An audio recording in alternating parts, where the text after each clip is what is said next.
अर्जुन और कर्ण। कर्ण से इस तरह बचाया अर्जुन को, वरना मारा जाता।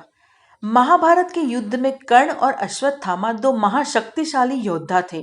यदि इन दोनों के साथ छल न किया गया होता तो महाभारत का युद्ध कौरव कभी का जीत चुके होते।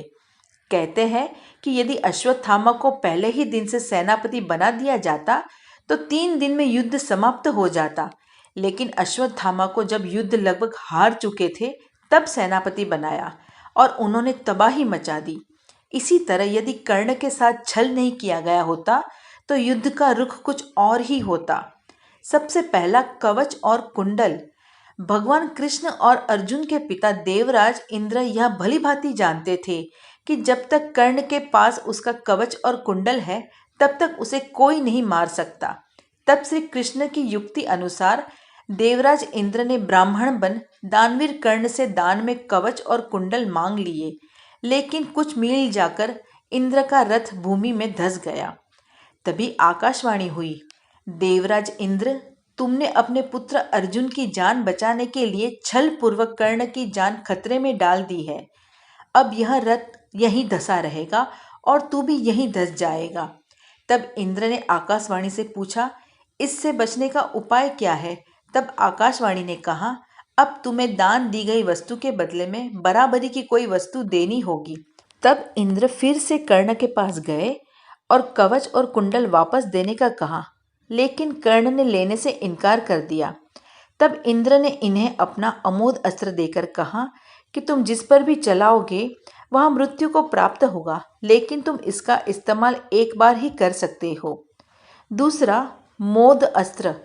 युद्ध में जब घटोत्कच ने कौरवों की सेना को कुचलना शुरू कर दिया तो दुर्योधन घबरा गया और ऐसे में उसे समझ नहीं आ रहा था कि मैं क्या करूं। तब कृष्ण ने कर्ण से कहा कि आपके पास तो अमोघ अस्त्र है जिसके प्रयोग से कोई भी बच नहीं सकता, तो आप उसे क्यों नहीं चलाते? कर्ण कहने लगा कि ये अस्त्र तो मैंने अर्जुन के लिए बचा कर रखा है। तब श्री कृष्ण कहते हैं कि अर्जुन पर तो तुम तब चलाओगे जब कौरव बचेंगे, ये दुर्योधन बचेगा। जब ये सभी घटोत्कच के हाथों मारे जाएंगे तो फिर उस अस्त्र को चलाने का क्या फायदा? दुर्योधन को ये बात समझ में आ जाती है और वह कर्ण से अमोघ अस्त्र चलाने की जिद करता है।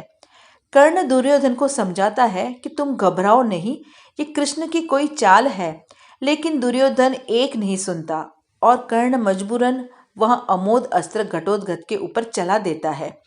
इस तरह भगवान श्री कृष्ण अर्जुन को बचा लेते हैं। तीसरा, असहाय कर्ण।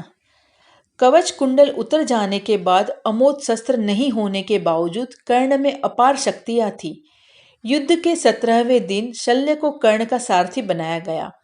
इस दिन कर्ण भीम और युधिष्ठिर को हराकर कुंती को दिए गए वचन को स्मरण कर उनके प्राण नहीं लेता है।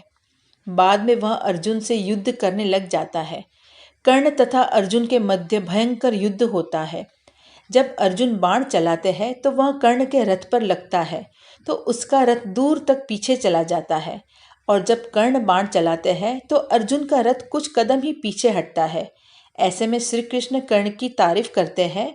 तब अर्जुन भगवान से कहते हैं कि आप कर्ण की तारीफ कर रहे हो, जैसे उसके बाण हमारे रथ पर तो कुछ कदम ही पीछे हट गया है, लेकिन मेरे बाण से तो उसका रथ कई गज पीछे गया है। तब ऐसे में श्री कृष्ण मुस्कुरा देते हैं।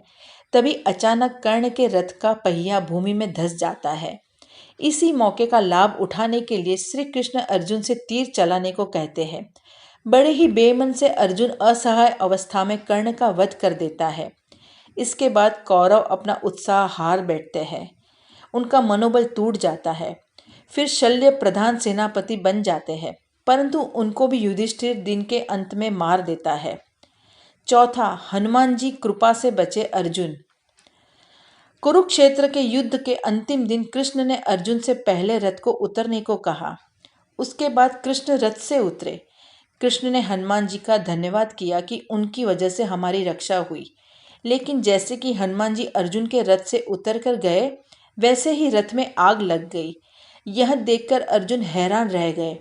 कृष्ण ने उन्हें बताया कि कैसे हनुमान जी उनकी दिव्य अस्त्रों से रक्षा कर रहे थे। यदि हनुमान जी रथ पर विराजमान नहीं होते तो तुम और मैं कब के कर्ण के बाण से इस रथ सहित कभी के आसमान में उड़ गए होते।